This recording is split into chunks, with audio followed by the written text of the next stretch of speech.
like FS UK, I used that. They went under. They went bye-bye.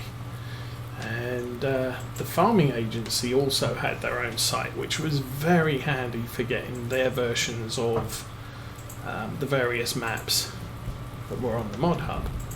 But they shut that down as well. So you can still get theirs being on their Discord channel. But it's not a nice, friendly interface which tells you all about what changes they've made to the map and things like that. You have to go to a download site for it.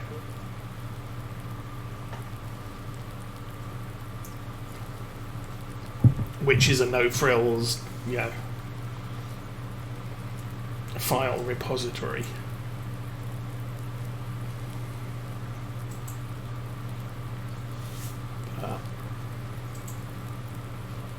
And I think they've updated this map, because the version I have appears to have a earlier release number, version 1.3 whatever. This version is earlier than the latest on their site, but I'm not sure if they the newer version needs a new game save, and having just done one, I'm not really planning to restart this one again. We already did that at the beginning of this year, so we basically missed out year 3 winter and came straight into year 4. And I did do a couple of days of off-stream prep, just because I needed to get the fields that we had and put them back into approximately the same state they'd been in at the end of the previous year. We did lose all our digestate, but I had about 700,000 litres of that. I think we only have 70,000 right now, but because I'm using precision farming, I'm finding less of a need to have quite so much digestate available, because things like sunflowers and clover do not need the levels of nitrogen that other crops need.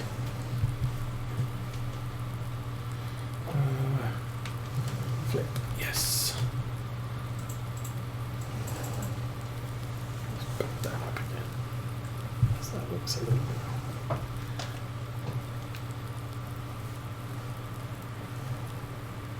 So I'm doing a little bit of testing.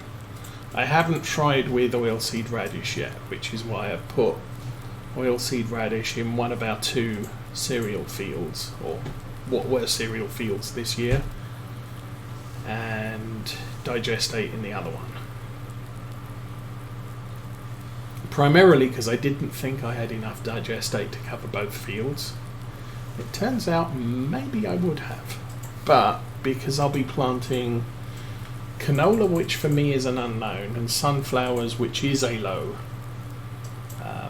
nitrogen crop, I didn't think I needed to do both digestate and oilseed.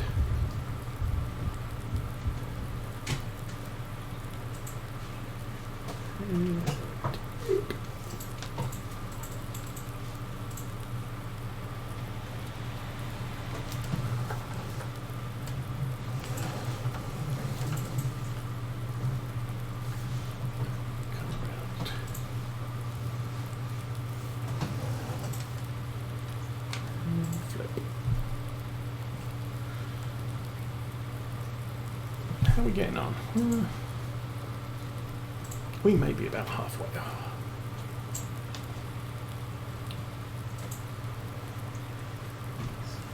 Can't remember what this mod's called. Vehicle Advanced Control mod, I believe.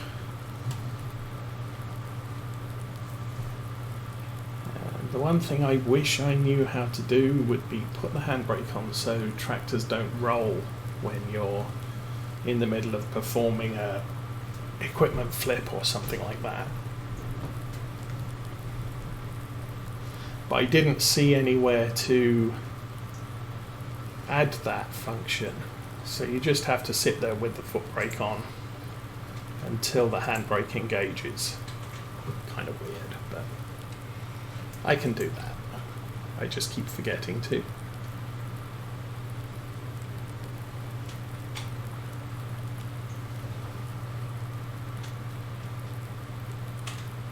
And as I said last week, that might be a change in functionality from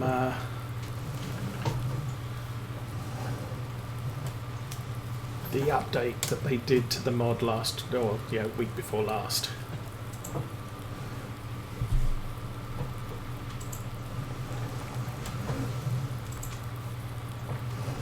Oh, come on. Okay, flip the plow.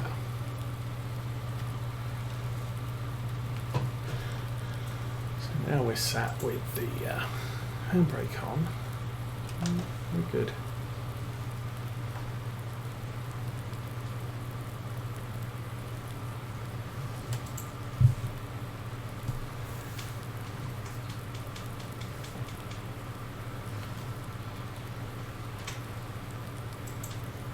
Maybe I could go V-shaped on this. Or shape.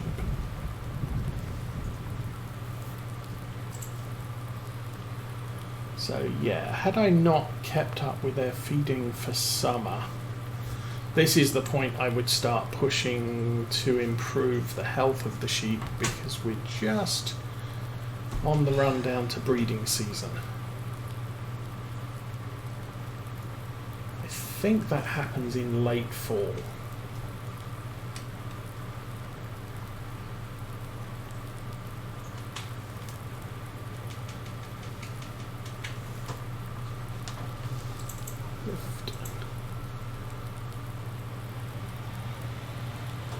And I'm going to go on this side.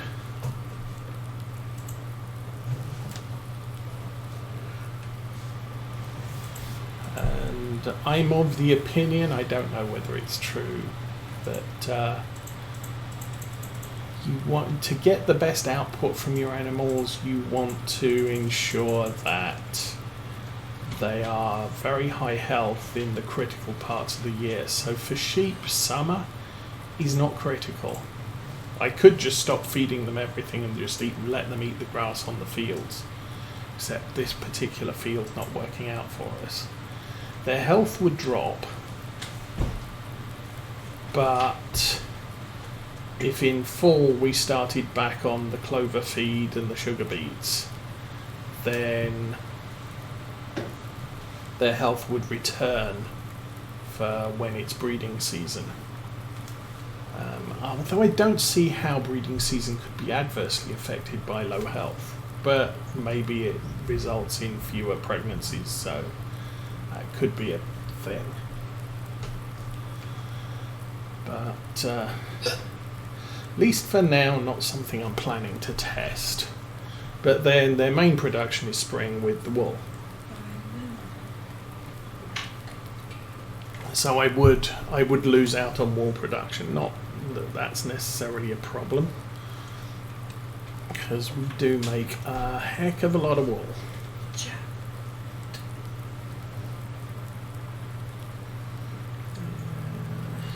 Lift. Okay, probably shouldn't turn to the right when you've got the blades on that side.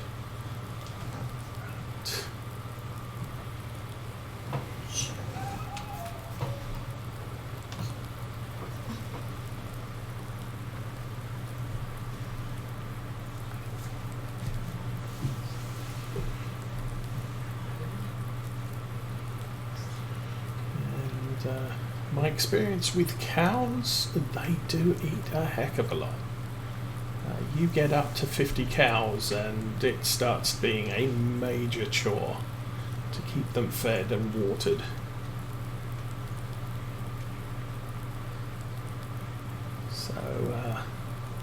I still haven't done the cow breeding achievement yet. I think I'm kind of down to doing contracts, which is 100 contracts in a game save, and doing the cow breeding and the pig breeding. We did chickens on Ungertsheim. We did sheep here very quickly.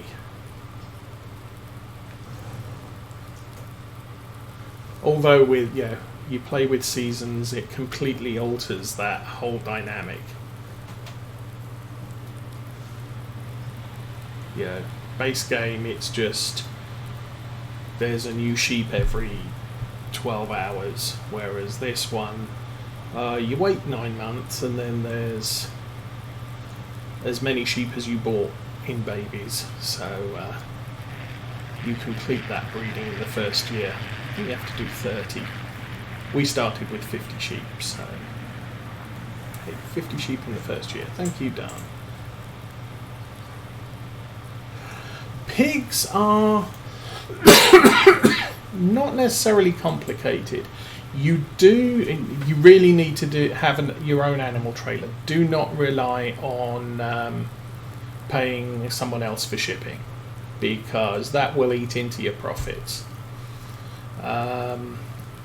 With base game pigs, you just feed them and they make new ones and you sell the new ones, so as not to bump up against the the limitations of your field. So I can't remember if it shows here. Hold until the break comes on. It does not show here, so if I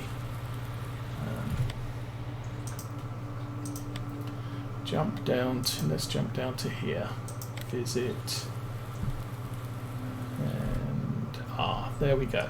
So 250 of 500 sheep are in this field.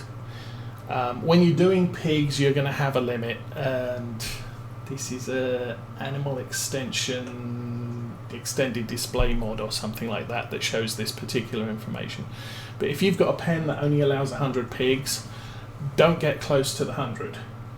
When you get to, or when you get to 100, immediately sell 10 of them, or a truckload of them, and just play it that way. So the whole idea is, please start the engine, that you're never bumping up against the field limit, because that's part of your income. I follow the same rules with sheep and cows. So if I've got 500 sheep in a field, I'm going to want to probably sell 250 of them during the course of the next year, so that when breeding season comes, I can get full benefit of doubling my flock size. Similarly with cows, leave capacity there. Now pigs breed all the time. Obviously base game, it's sort of, you get a new pig every 3 hours or something, so make sure that you ship some out as you get to the pen limit. Other than that, it's feeding them food, and that's relatively easy. Again, you can go here, big bags, pig food. You can buy pig food, 1,000 litres for £1,000. Not exactly cost effective, because that's going to eat into your profits. So if you grow your own pig food, then it's free, technically. Obviously it's the diesel cost of harvesting and things like that, but if I jump back to here and look at the Oakland part on pigs, you have, okay, that's different. You typically have corn and wheat, wheat and barley, corn, soybeans, canola, sunflowers, potatoes and sugar beets. We've got Maize Plus running, so we have a more varied diet. for them, and also I think that's the only thing that's in play here. We have Maize Plus running with the Animal Extended Maize Plus or whatever it is, so animal differences on what you need to feed them. But typically you look at those, and if they need wheat and barley, pick one and grow some wheat and give it to them. Now the problem is that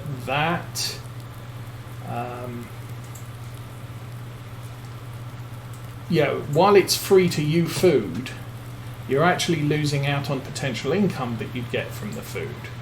So if I go, and again let's put the brakes on, if I go to here and say, okay, wheat and barley, 532 pounds per litre, I should use my own, because it's going to cost me £1,000 per litre to buy pig food. Same with barley. But we come to canola. Should I sell the canola and buy and then fill up the wheat and barley, and then once I've done that, just buy pig food to fill up the canola bar? Because canola's worth more on the market. Oh, sunflowers, 1,200, definitely. Soybeans again. Corn, not so much. So maybe I want to grow my own corn, wheat, and barley, and use that because it reduces the cost of pig food. And then maybe if I grow soybeans or sunflowers, what I actually want to do there is sell the sunflowers and then buy pig food with the proceeds. Also, pigs create manure, so that's a free source of nitrogen if you're running what do we call it, precision farming, or fertilizer stage if you're not. So that can defer the costs of fertilizing the crops that you are growing. And then the big income for pigs is selling them, or the only income from pigs is selling them. Now, if you're playing with seasons, it's slightly, the pigs themselves are slightly different. You have two breeds of female pigs, which obviously make babies. So you create the babies, you keep them for a couple of seasons game days while they put on a little bit of weight, and then let's again jump to, I would have to go to the pig farm, and I can't do it from here. Okay, so, or can I? Yeah, no, this doesn't tell me. So you can buy big pigs, adult female pigs, and keep the kids for a little time, and then sell them once they reach a reasonable amount of money. So, if an adult pig costs £1,000, then maybe wait till the children are worth 200 and then just sell them. That has the advantage of keeping your pig pen. You have your core breeding stock, and then you just have the extra pigs that are just going to get sold when they're heavy enough, and value is by weight. Or you can wait till they grow to almost adult size and then sell it. But that risks you blowing out your pig pen capacity. The other pigs you can get are male-only pigs, at which you buy them cheap at about a year old, and then you sell them. It might be less than a year old. They might be a couple of months old, and then you sell them as they reach a year old, and buy new ones. So you're doubling your value. You're doubling your income. The other thing with animals is the heavier they are, the more they eat. So going from the sort of effectively going through the weaning stage, once the animals are weaned, you would sell them. That's when they're eating the least amount of food. And so they're about to start getting a little more expensive when it comes to providing food for them. Also with breeding, I mean, what we're doing here is every spring I'm selling all the male sheep because they don't breed. So the only thing they're doing is producing wool. So at the end of the wool producing period, when sheep values are at their highest, I sell the male sheep because I don't need them. The female sheep increase my flock size, so that next year I'm going to have, next year the female sheep won't be old enough to breed, but by year 2 they're old enough to breed. So I'm increasing my breeding stock and thus making more baby sheep as we go. So as I said, we started with 50, and by year 4 I would have ended up with about actually over 500 sheep. I decided, since all the sheep were going to reset to age 1 year, that that wasn't going to work for I couldn't estimate that, I should have 700 sheep, so I just said I'll have 500 sheep 1 year old as opposed to 480 sheep that were over 1 year old and 300 that were less. And it did reduce the amount of wool we produced this year, but that's fine. We're about the point we should have been. So at the end of this year we will probably have 1,000 sheep, and I have the capacity for 1,500, but I only want 750 going into breeding season because I know I'll blow out the pen capacity otherwise. So it'll be, this year I'm buying the 3rd field, so we will have the full capacity. At the moment, the fields I own, I've only got capacity for 1,000, and I still expect that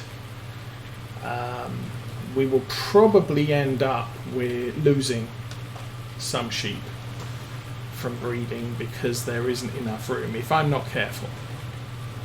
My plan is to, as they're born, transfer all the baby sheep to the new field, or possibly leave all the baby sheep in this field and transfer the adults down to the new field before they start making babies. And then I've actually got an easy to check record of, we had 250 sheep in each of these 2 fields, and we still have 250 sheep in each of these 2 fields, and the overflow field has all of the baby sheep, and we'll be able to see how many we actually end up with. Potentially we could end up with 500, but I don't know. And then having all of the youngest sheep in one field, I'll be able to see how much food they eat, because how heavy they are determines that, and also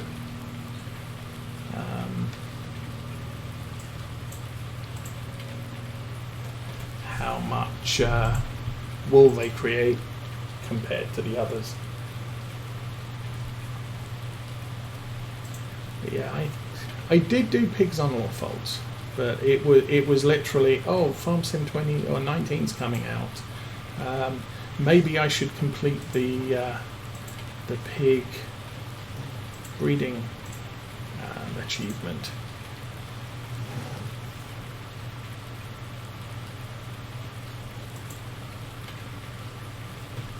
Now, as far as achievements are concerned, I was doing what was it? I was doing a lot of contracts on the Ungertsheim playthrough. And by the end of the first year playing that, first year with Seasons playing that, I had completed, I think, a little over 50. So I'd said at the beginning of that playthrough I was going to go 2 years, just to see, because it was a start from scratch with practically nothing. And the nice thing about the Ungertheim map is there's over 140 fields and pretty much contracts on every single one. So I did have the potential of completing that, just playing that a second year. But the hard drive crashed, we lost the map got updated, and yeah, the game save was gone. So I canned that series, especially since it occurred when we did a house move, and I didn't have the time to stream during the weekdays over that period.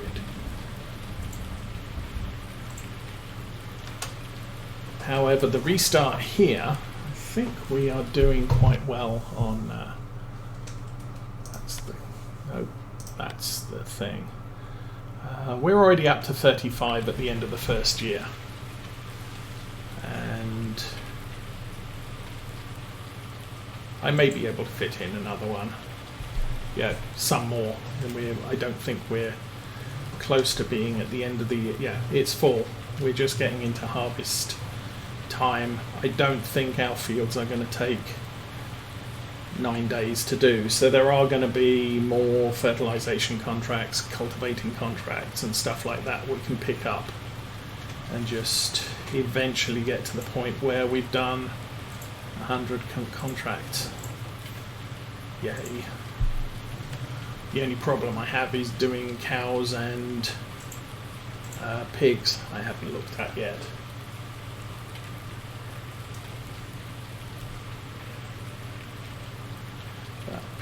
Pigs, yeah. It's just sticking with it and yeah, making sure they're fed, making sure they're healthy, and selling them regularly. And don't use pig food unless you have to. But because they eat sugar beets or potatoes, you're going to have to get involved in sugar beet and potato crops. Although that said, they don't eat a lot of sugar beets or potatoes, so you could just say to heck with the cost and fill that off from pig food. There are also mods which allow you to make your own pig food. I think the Global Company mod, if you make potatoes and use the potato washer and then the potato sorter, you end up with pig food as a byproduct of the potato sorter. So I think you end up with fewer litres of potatoes, but they're worth more because they're premium quality and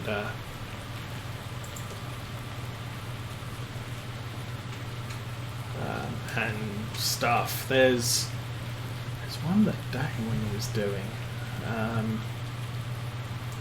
I think it was the sugar beet expansion, which is, yeah, it's just a mod. It's some extra buildings. You put sugar beets in, you make molasses, and some other stuff. And byproduct of that was the pig food, premium pig food. So yeah, there are ways to manufacture your own pig food. Again, I'm not sure how efficient they are, but they are free, technically free produced pig food. GTX Modding has a couple of food mixers on the mod hub. One is a cow TMR mixer, so you just turn up with hay, silage and straw, and it can be loose. Just drop that in there and it will mix up a batch of TMR for you. And the pig one, similarly, I think it dispenses with sugar beets and onion and potatoes, so you can just add barley, or no, it's something like barley and wheat, soybeans, canola, and the other one, sunflowers, and then corn or sugar beet. So if you just grow corn, you can throw that in, and you just load up the hoppers and then pull up a trailer with a tipper trailer and unload the pig food that's manufactured there into it. So ways and means of making things easier.